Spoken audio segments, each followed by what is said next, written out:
Bây giờ thì Gia đã hiểu lý do tại sao mà nó có sự khác biệt về độ sáng với nhau. Nó chẳng qua là nó khác biệt về switch. Gia sẽ mở đèn lên cho các bạn xem.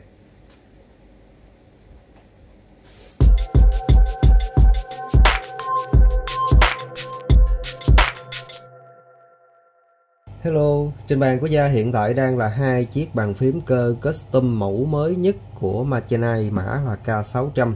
Thì hai chiếc bàn phím này vừa ra mắt hồi cuối tháng 5 năm 2022. Hôm nay tháng 6 thì Gia đã cầm trên tay rồi. Thì bàn phím cơ custom có nghĩa là mình sẽ được tùy biến mọi thứ của chiếc bàn phím này theo ý thích của mình, từ switch cho tới keycap cho tới mọi thứ, kể cả pin đồ vân vân vân vân. Mình thích cái gì đó thì mình gắn được hết, nó không có bị giới hạn.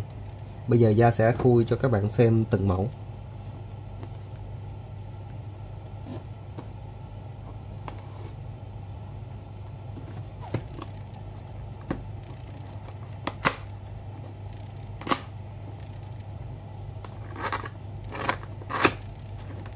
Ở ngoài vỏ hộp của nó nè, để cho các bạn xem trước. Đây là thông số của nó.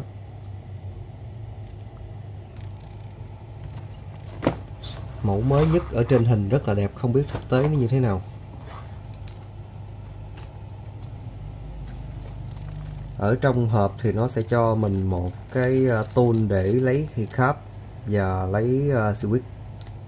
Cái tool này nó có hai đầu, một miếng sticker, một cuốn sách hướng dẫn sử dụng. Các bạn nên không biết nó có tiếng Anh không nha, nhưng mà mình nên đọc. Nếu mà mình đã xài đồ custom á, mình nên đọc cái cuốn manual này của nó, service manual. Không, trong đây là tiếng Hoa thôi.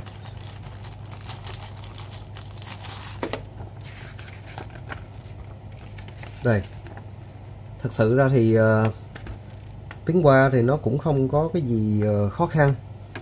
Mình chỉ chủ yếu mình quan trọng là một cái dãy số này nè, cái dãy phím tắt của nó, mình phải nắm được những cái dãy này thôi. Những cái này thì nó bình thường rồi. Ok, bây giờ Gia sẽ cho các bạn xem cái bàn phím. Cái cảm giác khui unbox một cái đồ mới nó sướng lắm các bạn. Cái mùi nhựa của nó hắt lên một cái, nó thơm phức luôn. Không phải là cái mùi hắt của nhựa dởm đâu. Những cái loại bàn phím cơ custom này nó mắc tiền mà, đâu có rẻ đâu các bạn. Một cái như vậy 3 triệu mấy, có cái 4 triệu mấy, 5 triệu mấy cũng có, mấy chục triệu cũng có. Ở trong hộp nó còn gì nữa không? Đây. Rồi tạm thời mình quăng cái hộp này qua một bên đi.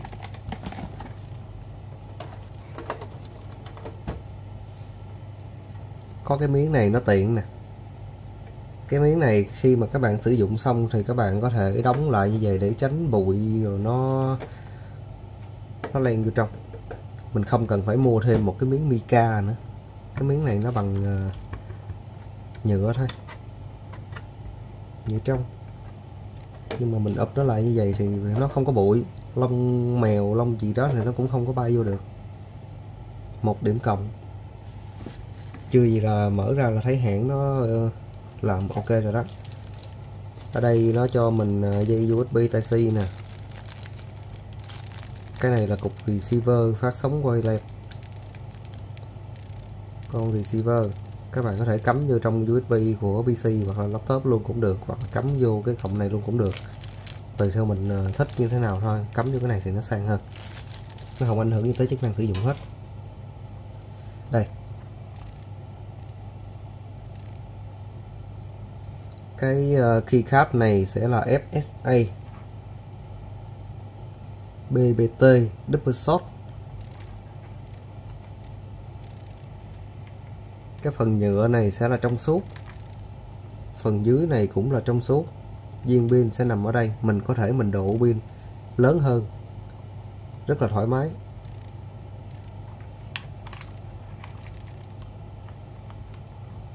Ở trên mặt trên này nó sẽ có cái USB Type-C nè. Cái bàn phím này nó có tới 3 chế độ sử dụng. Một là các bạn có thể sử dụng bằng Bluetooth, Hai là mình có thể mình sử dụng bằng cách ghim dây vô trực tiếp luôn. Ba nữa thì mình sẽ xài qua cục receiver này. Mình muốn xài chế độ nào thì mình xài, nó rất là tiện. Với một số bạn nào mà xài laptop hoặc là những cái thiết bị như là điện thoại di động á, mình kết nối bằng Bluetooth, mình gõ bằng trên này luôn. Ok. Cái layout bàn phím này nó sẽ là 98% full size, có hàng phím số numpad, nhưng mà nó chỉ làm 98% cho nên nó rất là gọn. Nó gọn hơn khá nhiều so với cái bàn phím mà bình thường của mình là mẫu 110 khi á, nó sẽ dài tới đây nè. Nhưng mà bàn phím này nó gọn lắm, đi đâu bỏ ba lô cũng được nữa. Trọng lượng của nó khá nặng nha, nó không hề nhẹ. Nó không hề nhẹ giống như một số hãng là Royal Club rồi đó, những cái hãng rẻ tiền. Ôi mẹ ơi, hèn chi nó tính mình phí vận chuyển cao quá các bạn. Nó tới 1,1 kg 25 một cái bàn phím như vậy.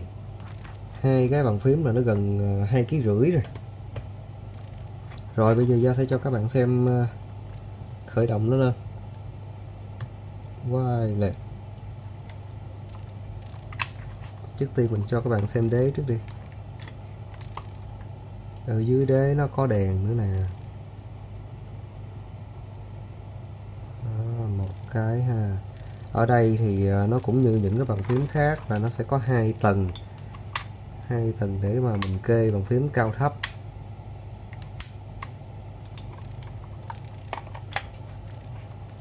Đây là đèn của nó. Chút xíu nữa Gia sẽ quay cho các bạn xem review cái đèn nền của nó khi mà ở trong bóng tối nó như thế nào. Ở đây cái đèn mình quay phim nó sáng quá, khó thấy lắm. Tiếng của nó đây.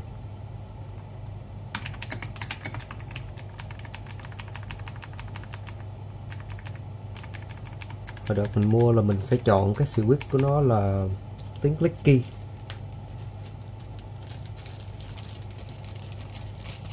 Bây giờ Gia sẽ cho các bạn xem custom.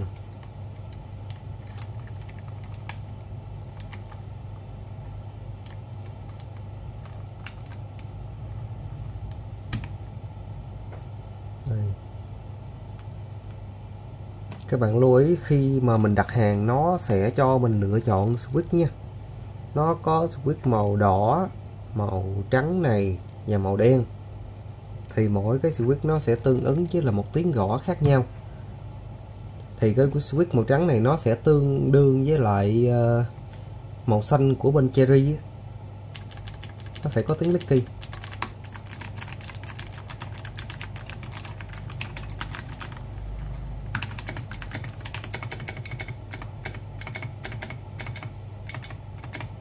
Đây các bạn xem cái spec bay của nó rất là đều.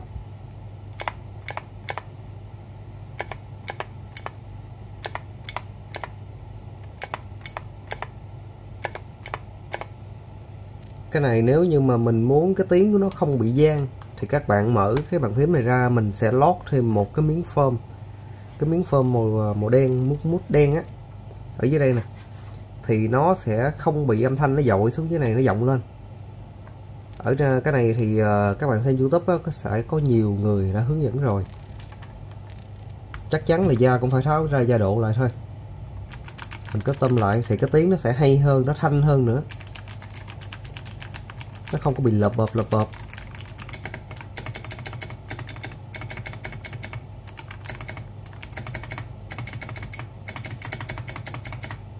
Cái tiếng của thằng Specbay này nó sẽ đỡ hơn thằng Plyco. Thằng Plyco mà thằng CMK98 nhé. Thằng đó các bạn gõ vô cái phím Specbay này giống như là cái tiếng này nó hay nè, cái tiếng kia nó giống như là gõ mỏ vậy các bạn, gõ cọc. Cái tiếng này không nè, cái tiếng kia nó nghe giống như là tiếng gõ mỏ của mấy ông thầy tu vậy đó, nghe mắc cười lắm. Mà cái đó là cái đặc điểm của nó luôn rồi, mình không có fit được cái chuyện đó. Ok, bây giờ chuyển chế độ sử dụng thì hồi nãy ở trong cái cuốn manual nó có ghi nè. FN, F1, F2.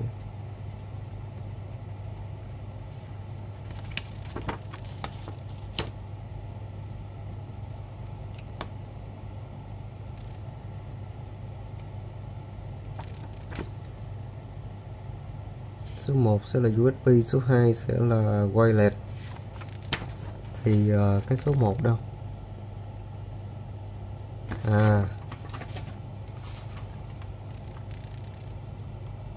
Đây. Nó cho mình gạt qua wireless và USB luôn, chứ mình không cần phải sử dụng nữa. Thí dụ như các bạn xài cable là mình xài với USB Type-C thì mình sẽ gạt qua. Nhưng mà nếu mà mình xài wireless thì mình sẽ gạt qua đây, là nó sẽ tự động nó nhận qua cục receiver này luôn, mình không cần phải bấm một cái phím nóng nào nữa. Nhưng mà còn về cái phần Bluetooth,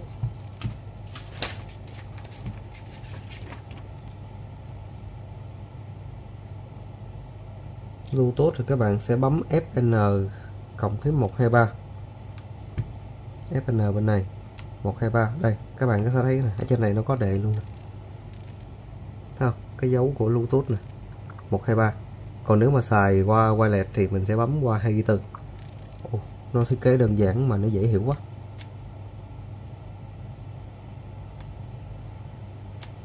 Đấy, là lúc này là mình sẽ nhận Bluetooth, là mình search Bluetooth xong rồi mình kết nối với bàn phím này là xong. Còn nếu như các bạn muốn xài qua 2 thì nó sẽ trở về 2 lại. Còn muốn xài cable thì cứ gạt qua đây là xài cable, rất là tiện. Nếu như xài cable thì không phải quan tâm.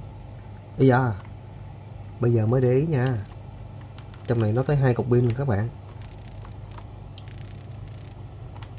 2 cục pin có nghĩa là 4000 mAh, 4000 chứ không phải là 2000, 3000 như những cái bàn phím ở Việt Nam mình bán nha.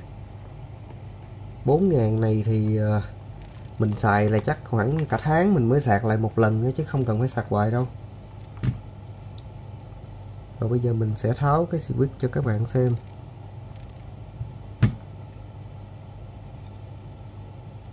Một tháng mới phải sạc một lần, rất là tiện. Đó, tháo switch nó chỉ đơn giản vậy thôi. Rồi bây giờ các bạn không thích cái tiếng gõ của cái switch clicky này á, thì các bạn sẽ ở đây nó hỗ trợ cho mình là 5 chấu, 3 chấu, 5 chấu là xài được hết. Coi như là 3 pin với 5 pin là xài được hết á. Mình có thể mình mua switch cherry mình đóng vô. Nếu như các bạn nào thích xài cherry thì cứ mua. Ở đây là khoảng hình như là 100, đúng rồi 100 kg, 100 cái switch cherry về mình đóng vô thì nó sẽ thành cherry thôi. Còn các bạn nào không thích cherry mà thích thằng Otemu thì mình cứ mua Otemu về mình đóng vô cũng gắn được luôn, không có vấn đề gì. Còn nếu mà thích những cái switch đặc chủng như là Titan switch của Rockcat cũng được luôn, nó hỗ trợ tốt hết. Coi như là từ 3 pin tới 5 pin là mình có thể mình đóng được hết. Nhưng mà khi mà trong cái quá trình mình tháo switch á, mình đóng vô thì các bạn nhớ lưu ý nha, mình đóng vô là mình phải cứ để cho nó thẳng cái đã, tại vì nó rất là dễ cong cái chân. Nếu như nó không thẳng mà các bạn ấn vô, chỉ cần mình nhấn nhẹ vô là nó sẽ vô. Chứ còn khi mà nó đã bị dướng cứng cứng á, thì các bạn đừng nên cố gắng mà nhấn nó quá lực. Mình chỉ cần lấy một ngón tay mình đẩy nhẹ là nó vô thôi. Còn nó đã cứng rồi là có nghĩa là nó đang bị chật khớp, mà mình nhấn vô một cái nữa thì nó cong cái chân nó luôn. Lúc đó ngồi nắng thấy bà nội. Rồi, con này là mẫu thứ nhất của nó, và sẽ khui cho các bạn xem mẫu thứ hai.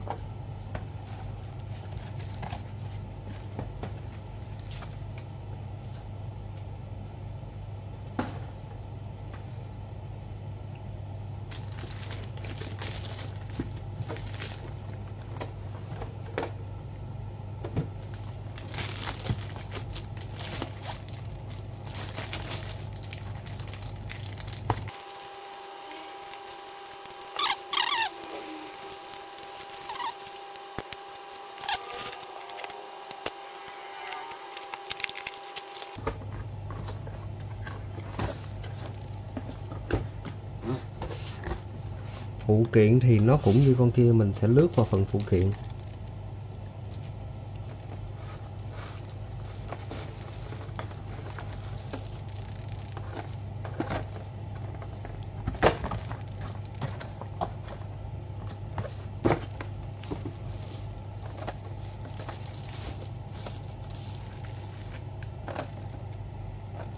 Bản này nó sẽ mắc tiền hơn bản kia.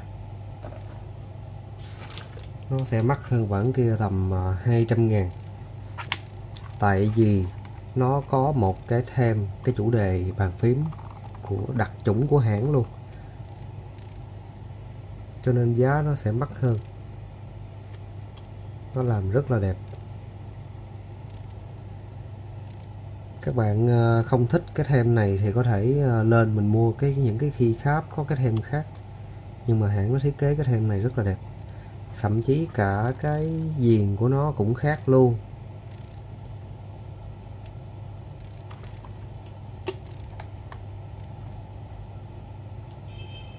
Bo mạch là như nhau, bo mạch thì không có gì khác.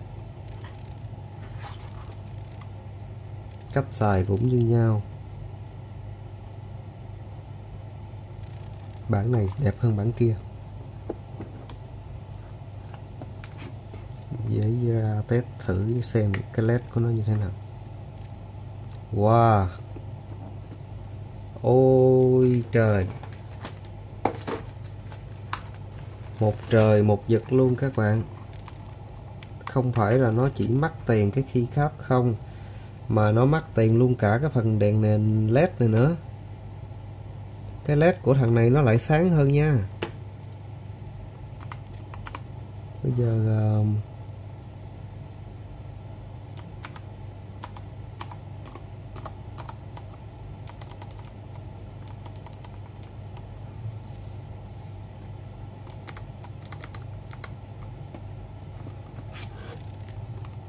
rõ ràng là cái led này nó lại sáng hơn.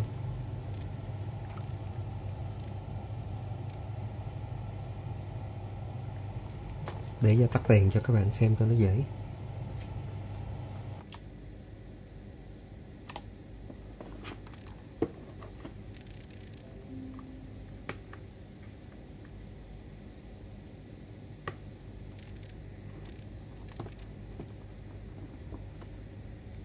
Đây, các bạn thấy rõ ràng không?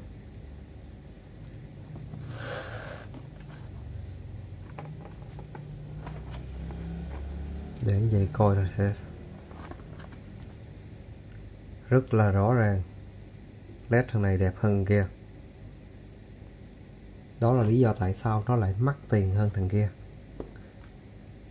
Bây giờ Gia sẽ tăng cái độ sáng của nó lên nha.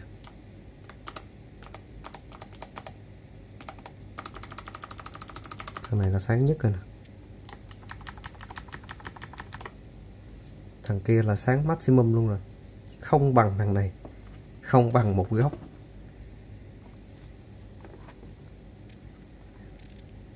Không bằng một góc. Đó là lý do tại sao nó lại mắc hơn. Không phải chỉ riêng về phần keycap không, mà ngay cả cái phần đèn nền.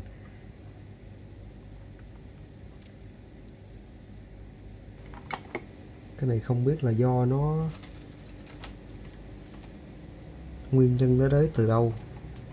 Có thể là do cái phần led, cũng có thể là do cái keycap này nó không có bắt led.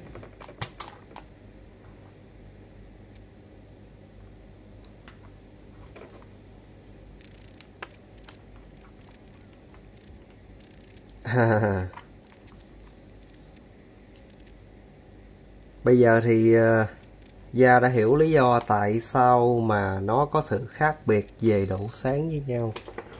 Nó chẳng qua là nó khác biệt về switch. Gia sẽ mở đèn lên cho các bạn xem.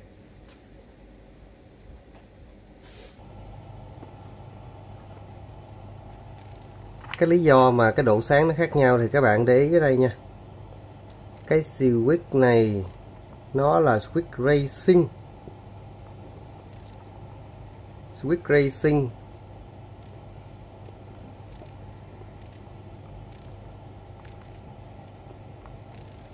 Rồi.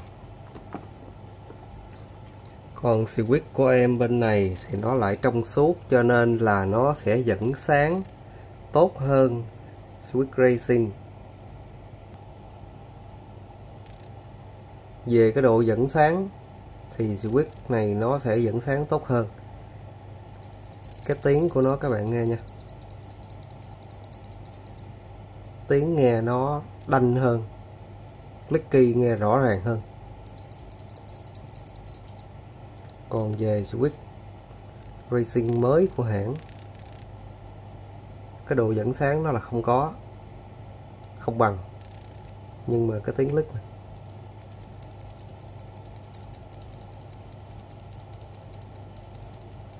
nó sẽ nghe không sướng, nhưng mà cái độ phản hồi của cái switch racing này nó lại rất là tốt.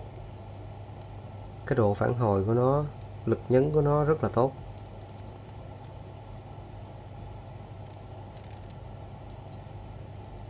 Trong khi đó with Scalebox thì nó lại phản hồi chậm hơn một chút.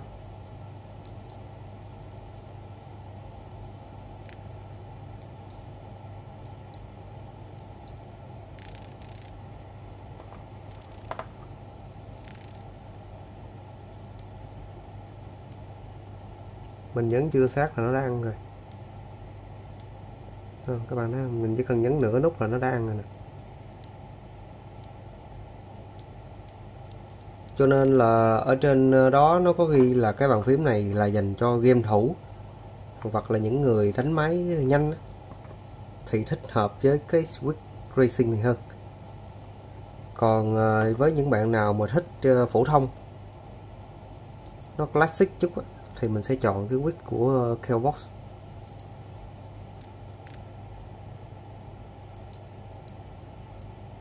Mình nhấn gần sát luôn thì bắt đầu nó mới ăn. Nếu bạn nào thích cái tiếng clicky á thì mình sẽ lấy Scalebox. Còn bạn nào thích độ phản hồi nhanh nhạy thì lấy của thằng Racing. Đó cũng là một phần lý do tại sao mà cái ánh sáng RGB của nó lại khác nhau tới như vậy, mặc dù là nó cùng bo mạch, cùng cả đèn led luôn. Về phần switch này á, thì đơn giản lắm. Các bạn nếu mà một thời gian các bạn chán, mình có thể mình đổi qua cherry cũng được, mình thay cherry vô vẫn được.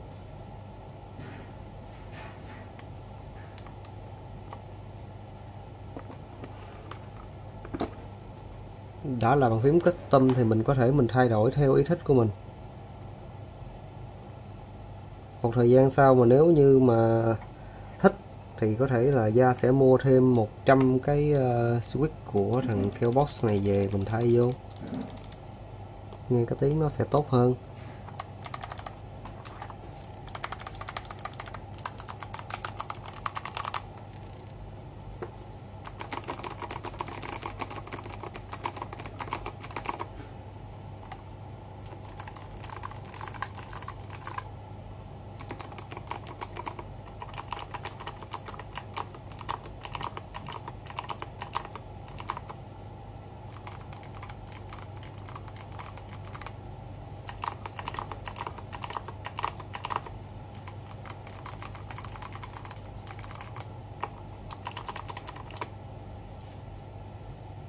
Ok, Gia vừa review cho các bạn xem hai mẫu bàn phím mới nhất đến từ hãng Machinai. Thì tùy theo các bạn thích cái mẫu nào. Cái vấn đề đầu tiên là mình mua về cái căn bản đầu tiên là mình sẽ thích cái kiểu cái form dáng nào hơn và cái keycap nào hơn. Còn ngoài ra thì custom thì các bạn cũng đã thấy rồi là mình có thể mình thay thế được hết tất cả mọi thứ. Về sau này mình không thích cái switch này mình có thể đổi switch kia, hoặc là mình không thích keycap này mình có thể đổi keycap kia. Thậm chí là pin bây giờ nếu mà các bạn thích, các bạn có thể gắn vô thêm 2 cục 3 cục nữa vẫn được, mình sẽ độ vô thêm, nó có chỗ gắn cho mình hết. Cái vấn đề là mình sẽ chọn cái căn bản đầu tiên là mình đi theo hướng nào. Gia cũng đã test cho các bạn nghe thử là cái switch nó sẽ khác nhau như thế nào về cái tiếng gõ, và cái ánh sáng của nó cũng đã khác nhau rất là nhiều. Phần còn lại là tùy theo các bạn lựa chọn. Hẹn gặp lại các bạn trong video review sau. Sayonara.